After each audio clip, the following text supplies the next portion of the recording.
and welcome to Revolutions. Episode 3.35, The Law of 14 Frimaire. So welcome back to our regularly scheduled program. I hope you enjoyed the supplementals while I was away.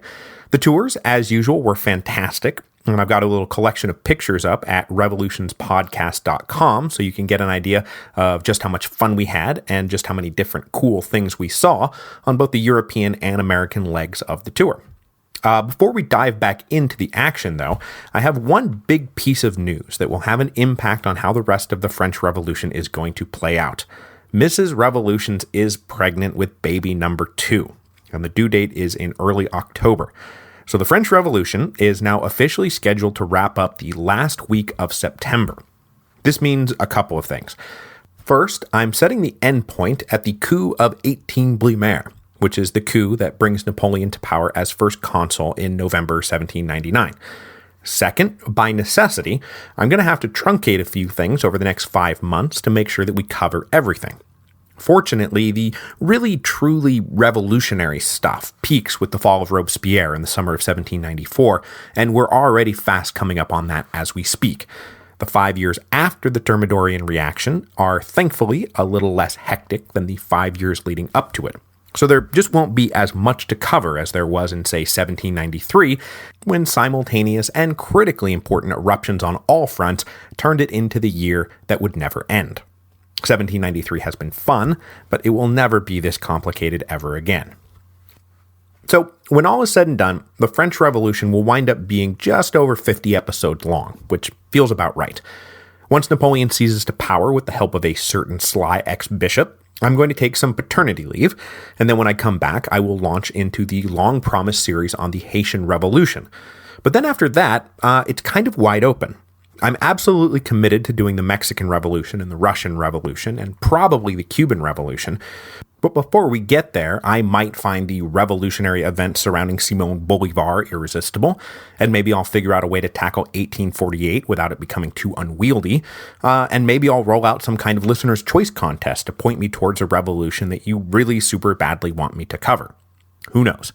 By that point, I will have a newborn and a toddler running around the house, and plugging my way blindly through the chaos will be the name of the game, so I will just be making it up as we go along. So that's the big news here at Revolution's headquarters. There is another baby on the way. And with that, let's get back to plugging our way blindly through the chaos.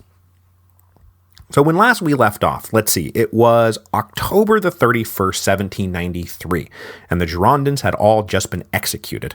And by the by, we were all just at the conciergerie and saw Marie Antoinette's cell and the chapel where the Girondins had their final meal together. It was pretty neat, given that I just finished the episode covering their executions right before I left. Anyway, the execution of the Girondins cleared out most of them in one fell swoop, but there were a few loose ends to deal with. For example, Madame Roland, who had been arrested back during the insurrection of May the 31st, June the 2nd, for her well-known part in organizing the Girondin faction in the first place. After spending the last few months cooped up in the conciergerie writing her memoirs, she was finally brought before the Revolutionary Tribunal a week after all her friends were killed. Convicted of treason under the speedy new rules that made it super easy to obtain convictions, Madame Roland was led to the guillotine on November the 8th, and as she stood on the scaffold, she uttered her famous last words, "O liberty, what crimes are committed in thy name?" Then zip-thud, the end. Her husband, Jean-Marie Roland, had himself managed to slip out of Paris when his colleagues were getting arrested and had been in hiding ever since. When he learned that his wife had finally been executed, he despaired and killed himself on the side of a road near Rouen. Over the next few months, the few remaining Girondins who had gotten away were one by one either apprehended, with predictably fatal consequences, or they committed suicide to avoid Madame la Guillotine. Jérôme Pétion and a few others managed to hold out until June 1794, when they finally decided that Robespierre's Great Terror would never relent, and committed suicide. That was just a month before Robespierre was himself overthrown and guillotined. While we're tying up loose ends, I may as well mention that just a few days after Madame Roland was executed, old Jean-Sylvain Bailly was hauled before the Revolutionary Tribunal and accused of intentionally orchestrating the massacre of the Champ de Mars. It took no time at all to convict the man who had stood at the very center of Jacques-Louis David's great and unfinished painting, The Oath of the Tennis Court. On November the 12th, the guillotine was moved from its spot in the Place de la Révolution to the Champ de Mars, so that Bailly could be executed on the spot where he had betrayed the nation. In the freezing rain, he stood on the scaffold while the audience heckled him. One guy apparently shouted, "Do you tremble, Bailly?" And Bailly responded, "Yes, but only because it's cold." Then zip, thud, the end. Now, as I mentioned a few episodes back, though these kinds of major political figures are the victims most often associated with the terror, the bulk of the victims were not in fact major political figures. They were obscure men and women who happened to be on the wrong side of the day's reigning political faction, and who happened to have fallen under the jurisdiction of a particularly bloodthirsty representative on mission. Because though we've already established that the terror was mostly operative in departments recently in revolt against Paris, the whims of the particular representative sent to your town played a huge role in how vicious the terror was going to be. The first great example of this came in Lyon, where originally the wheelchair-bound Georges Couthon had been dispatched to oversee the inevitable reprisals against the city once it capitulated. But after Lyon did capitulate, Couthon quickly discovered that he had no taste for implementing revolutionary justice, and he was replaced by his more zealous colleague, Jean-Marie Collot de Bois.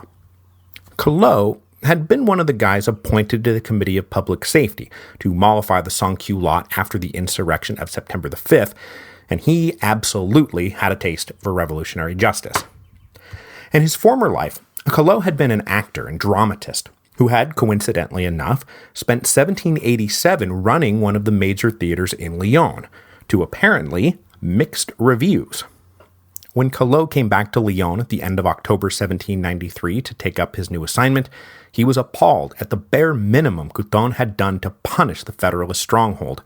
Only a couple of dozen people executed, only a few houses destroyed. This simply would not do. Didn't Couthon realize that the people of Lyon didn't know great theater when they saw it?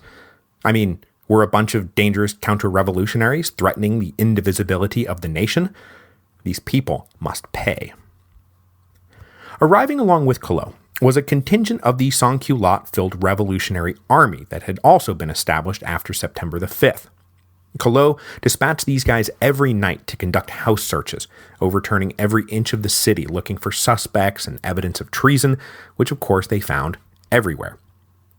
But though he speeded up the accusation and execution process, Collot was still dissatisfied that by the end of November, only about 200 enemies of the nation had been killed.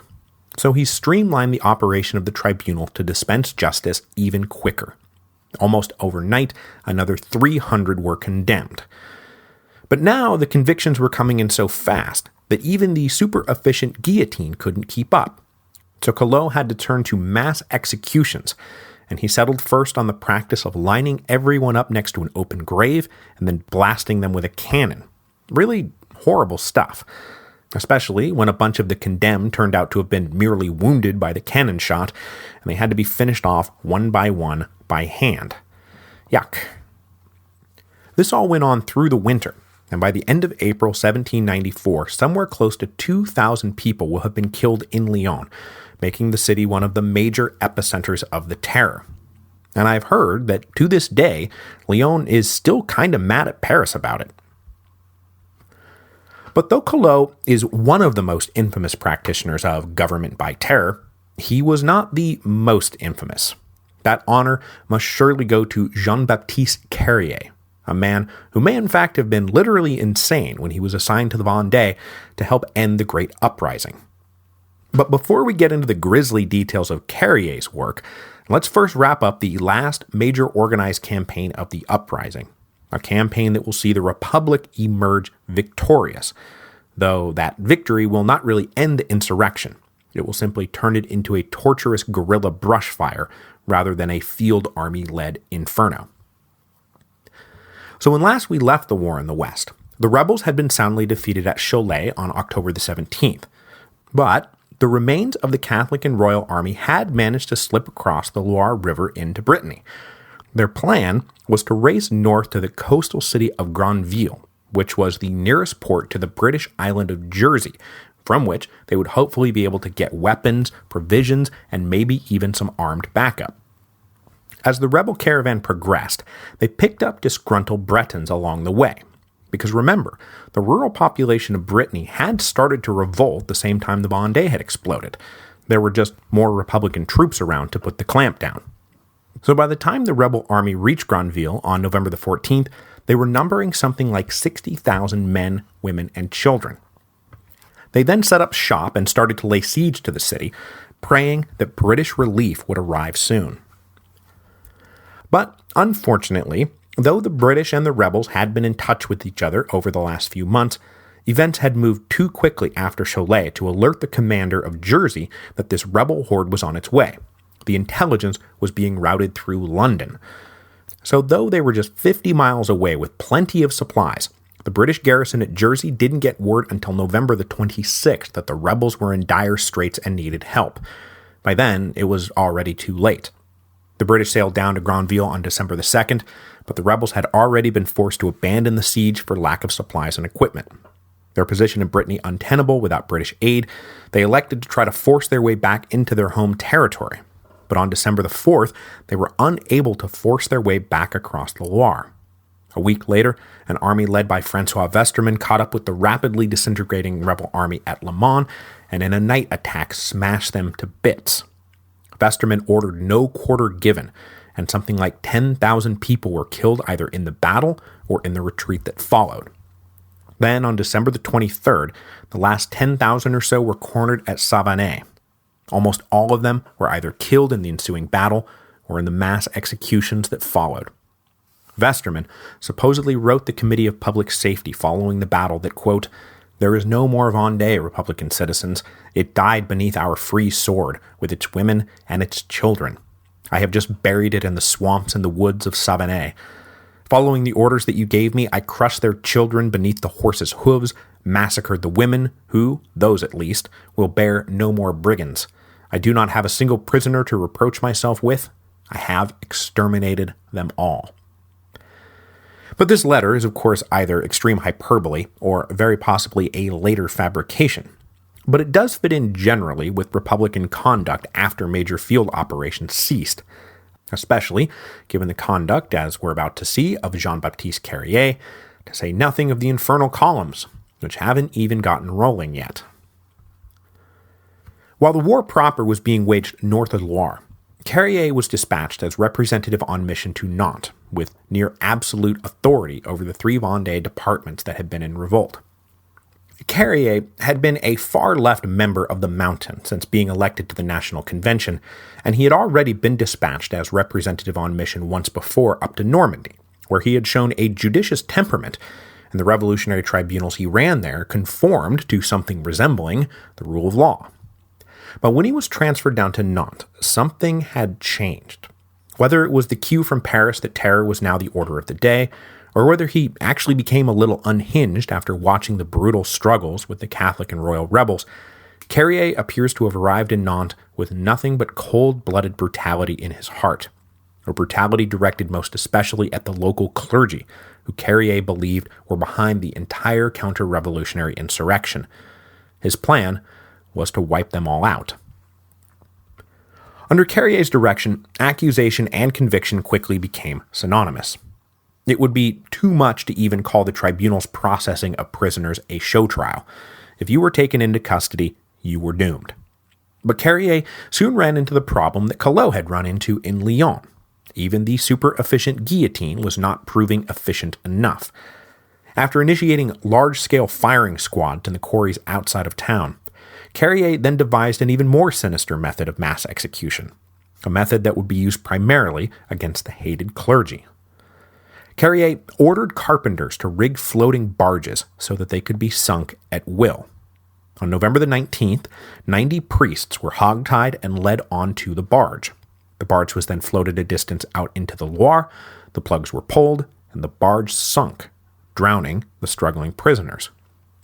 Carrier appears to have been so delighted with the result that the mass drownings became a regular thing. About once a week for the next 2 months or so, a barge full of prisoners would be floated out into the Loire and sunk. a process that would become known as Republican baptisms in the national bathtub.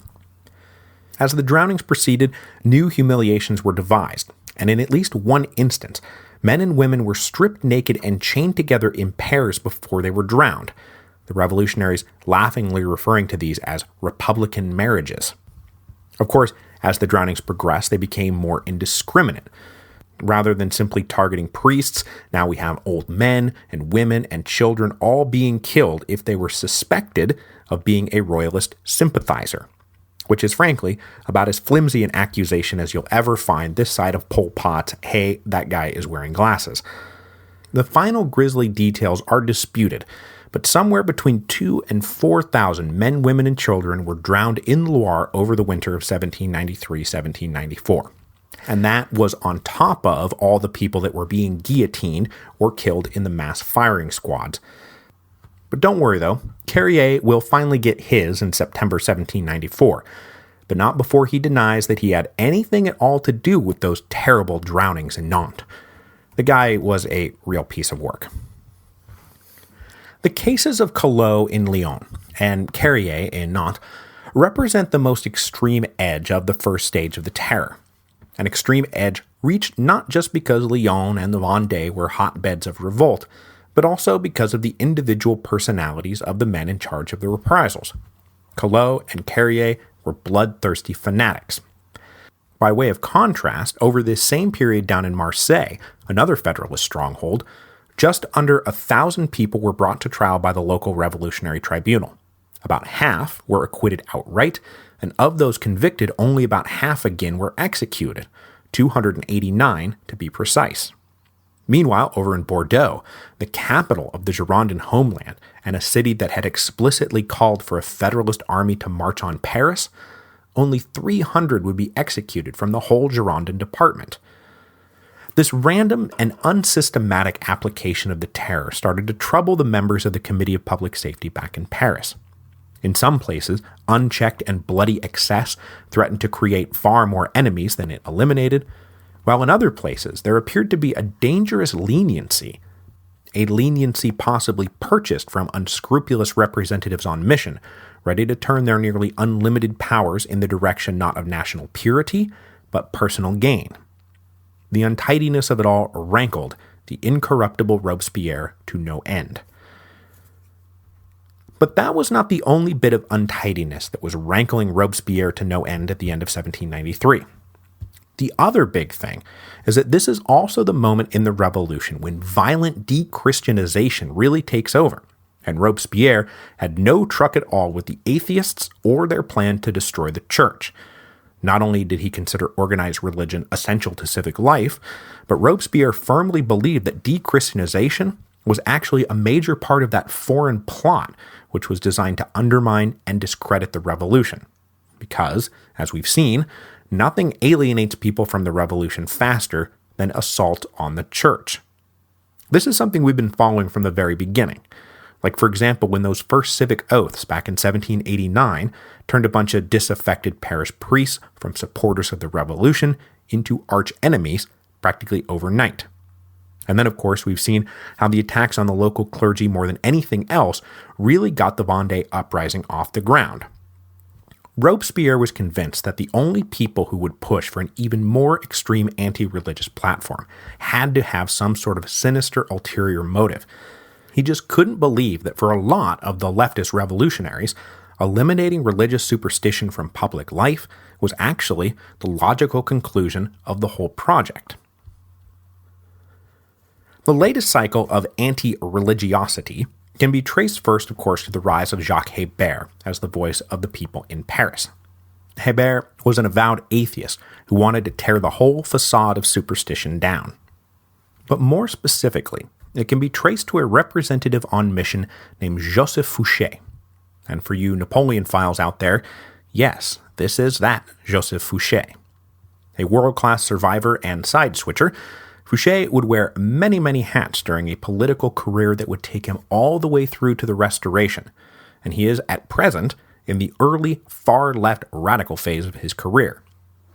He had been assigned as representative on mission in the Vendée in the early days of the uprising, and had emerged from that mission convinced that the Catholic Church needed to be eradicated if the revolution was going to survive. So when, in the autumn of 1793, he was appointed representative to Nièvre in central France, he arrived with a rather bold plan. On his own initiative, he started forcibly de-Christianizing the department. With the help of volunteers who formed a local revolutionary army modeled on the Paris version, Fouché and his boys went around stripping churches of all religious icons, gathering up whatever valuables they could find in the churches and then shipping them off to the treasury to be used to fund the revolution's wars. He even went so far as to remove crosses from cemeteries and ordered that the inscription, "Death is an eternal sleep," be posted outside the newly rationalized burial grounds. In place of all this old superstition, Fouché introduced a new civic religion that would merge seamlessly in with the short-lived cult of reason, which we're going to talk about here in a second. Fouché's de-Christianization really caught on when Pierre Gaspard Chaumette, a native of Nièvre who also happened to be president of the Paris Commune, came home for a visit.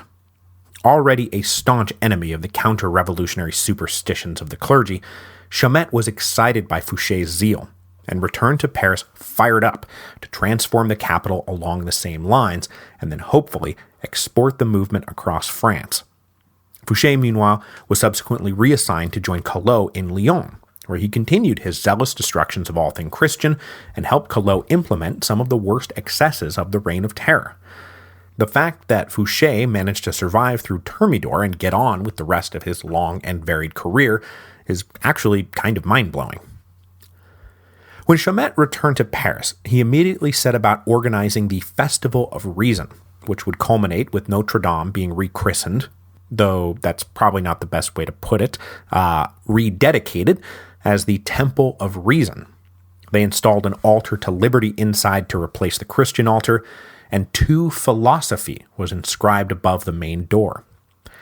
The Festival of Reason itself involved girls dressing up in old Roman togas, but wearing a tricolor sash on top of it, and then everyone gathering around an actress who was playing the part of the goddess of reason.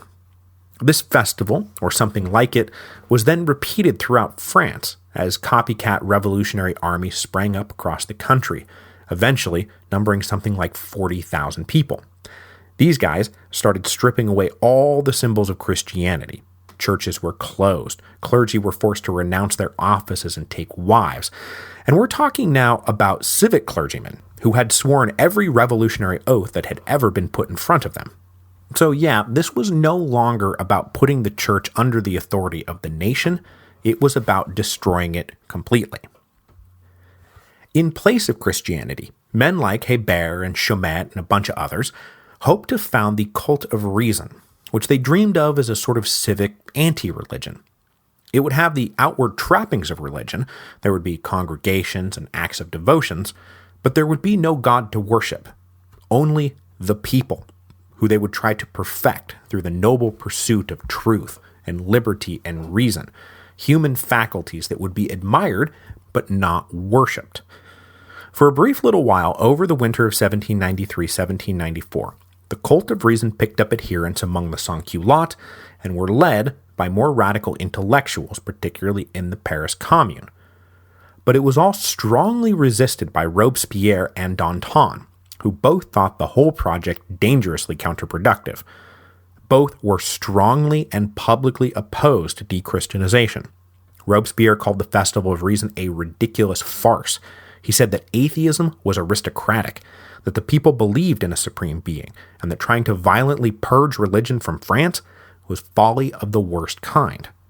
Danton thundered in the Jacobin Club that the excesses of the anti-pious would do far more harm than good in the end. And so, with de-Christianization, a new line is now being drawn in the revolutionary sands. One that just so happened to parallel a line that was also being drawn in the sand over the continuation of the terror. You see, by the end of November 1793, the situation everywhere seemed to have improved dramatically.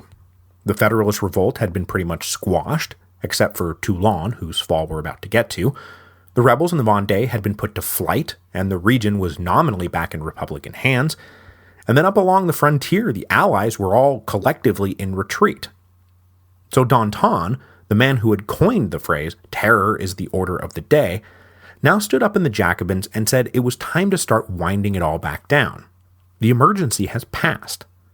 When he was attacked for his moderation, Robespierre of all people stood up and defended him. And this marked the opening of a new round of intense factional fighting between the revolutionaries. Those who circled around Danton, who opposed dechristianization and wanted to dial back the terror, were soon dubbed the Indulgents. Those who circled around Jacques Hébert, who supported dechristianization and wanted to ratchet up the terror, were dubbed, well, they weren't really dubbed anything, but taking a cue from Robespierre, Ultras is a pretty serviceable working name for them. Next week's episode will be all about the running battle between the Indulgents and the Ultras, a battle that will be won by, well, trick question, neither side is going to win. Because by then, Robespierre and his buddies in the Committee of Public Safety will have consolidated power to the point that they will be able to feed both the Ultras and the Indulgents to Madame la Guillotine. That final consolidation of power was made possible by a law passed by the National Convention at the beginning of December. Confronting both a haphazard reign of terror that no one seemed to be in control of, and a spontaneous and possibly sinister dechristianization movement, a wary National Convention decided to vest in the Committee of Public Safety the last few bits of authority it needed to truly run France as a de facto dictatorship. In a sweeping piece of legislation passed on December 4th, 1793, aka 14 Frimaire Year 2 of the new calendar, virtually the entire apparatus of government, all government, everywhere, was put under the control of the committee. First and foremost, that meant bringing to heel the representatives on mission that the convention themselves had been dispatching to run things out in the departments. Vested with nearly absolute powers in their assigned provinces, the representatives were now going to take orders from and answer to the Committee of Public Safety. All those spontaneous revolutionary armies that had been sprouting up and being deployed by the representatives were ordered to cease operations immediately. The law also gutted the power of local authorities to be anything but implementers of the committee's will. All those municipal and departmental governments that had been set up way back in the early days in the National Assembly were now told they could not alter or interpret decrees to suit their own needs, and certainly not initiate any of their own. Those local authorities had been a hotbed of federalism, and they were now going to be monitored very closely and given the keys to nothing. Agents would be arriving shortly to make sure that no one started thinking for themselves again, and those agents would be sending back reports to Paris every 10 days like clockwork. All the local revolutionary tribunals and surveillance committees would report their findings up the chain of command, and orders would be sent back down for them to implement. The entire apparatus of the terror was now going to be centrally planned and monitored. Everything throughout France was now under the jurisdiction of the 12 men of the Committee of Public Safety. Now, this was all, of course, anathema to everything the revolution had once stood for, and in every way was simply a more dangerous and more comprehensive version of the centralized monarchy of the Ancien regime. But Robespierre defended the necessity of the law. He said that constitutional government could not survive in the chaos and anarchy that currently defined France. The goal of a constitutional government, he said, was to preserve the republic. But we haven't even gotten that far yet, which is why we must have a revolutionary government, whose goal would be to found the republic, to put the republic on solid enough ground that later constitutional government could come in and preserve it. Now maybe Robespierre was right, maybe it all had to be done, but with the law of 14 Frimaire, France was now run by a dictatorial committee who would inevitably, because you just knew this was coming, start to conflate their own interests with those of the nation. So God help you if the committee decided that you were a threat to their interests, because that meant ipso facto you were a threat to the nation and liable to become a victim of the newly systematized and centrally planned reign of terror. 2 weeks after the law of 14 Frimaire was put into effect, the newly empowered committee received some very good news. News that would help bolster the indulgent argument that the national emergency was receding and that the terror could be dialed back. The all-important port of Toulon had been retaken. And I find it an interesting historical coincidence that just as dictatorial government was being entrenched in Paris, the man who would in the end fully embody and perfect dictatorial government was making his debut on the world stage. Because the siege of Toulon would never have been brought to a successful conclusion had it not been for a brilliant young artillery officer named Napoleon Bonaparte. And since he will be weaving his way in and out of our story for the next 5 years and then ultimately bring it to a close, we will close today by introducing the boy who will be emperor. Napoleon Bonaparte was born on the island of Corsica in 1769. He was the third son of a minor noble family of Italian origin. He also just so happened to be born in the year that Corsica was ceded to the French by Genoa. Now, the internal politics of the island of Corsica are way too complex to get into here, but just know that basically the greatest leader in French history was himself not very French at all, and in his youth he was actually a Corsican nationalist who would soon be talking about the 30,000 Frenchmen who have vomited upon our shores.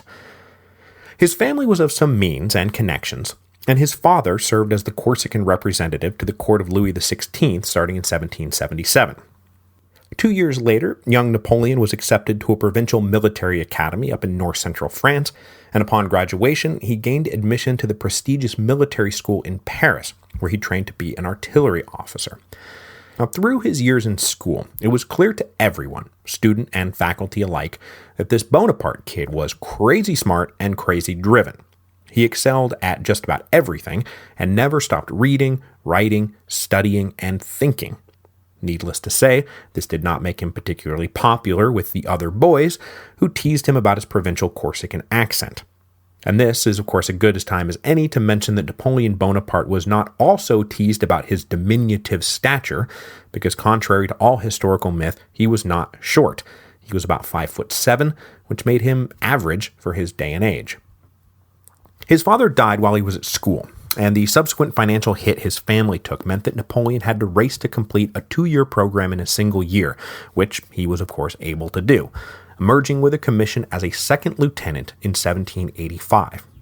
He served fairly anonymously in the army of the Ancien Regime until the revolution broke out in 1789, at which point he seems to have taken advantage of all the uncertainty and demoralization within the officer corps to take a leave of absence that wound up lasting years. He returned to Corsica and threw himself into a 3-way fight for control of the island between French royalists, French revolutionaries, and Corsican nationalists. But though he was close with the leader of the nationalists, Bonaparte himself decided to volunteer for the Revolutionary National Guard, which ultimately pitted him against the nationalists. Forced to leave the island in 1793, a Corsican friend brought him to the attention of Augustin Robespierre, the brother of the incorruptible Maximilian. These two guys recognized something special about young Bonaparte, and they pushed him into the artillery corps, against the wishes of the artillery commander, just as the Republican army in the southeast was coming together to stamp out the Federalist uprising in the summer of 1793. After Marseille fell, these armies moved on to Toulon, and set up a siege that would soon draw in about 35,000 Republican soldiers. As the siege dragged on, not terribly successfully, Captain Bonaparte had zero qualms about writing a blunt letter to the Committee of Public Safety, complaining about the incompetence of the officers around him. And he wasn't wrong. They were pretty incompetent. Bonaparte had diagnosed in about 5 seconds what it was going to take to break the Allied hold on Toulon, and he simply had to sit around and wait for the higher-ups to get with the program. Time that he spent drilling his totally inexperienced troops in the finer points of artillery. A few command replacements up at the top later, Bonaparte, now a colonel, was finally ordered to do what he always knew they were going to have to do to take Toulon. He led the charge against the key British fortification on the night of December the 16th, took the fortification, and was wounded in the leg in the process. Now totally exposed to a French bombardment, the Allies were forced to withdraw, but not before successfully burning a good chunk of the French fleet. This was all a huge relief for the leaders back in Paris, and a great triumph for young Bonaparte personally. It put him on the map, kicking off a career that would wind up seeing him not just on the map, but holding the map in his hands and redrawing it at will. But that is all still a ways off, and next week we will get into one of the defining factional fights of the whole revolution, the battle between the Ultras and the Indulgents, with the guillotine looming as punishment for defeat. But the fight would not be a defining one because of what everyone was fighting over. It would be a defining fight because in the end, everyone will lose.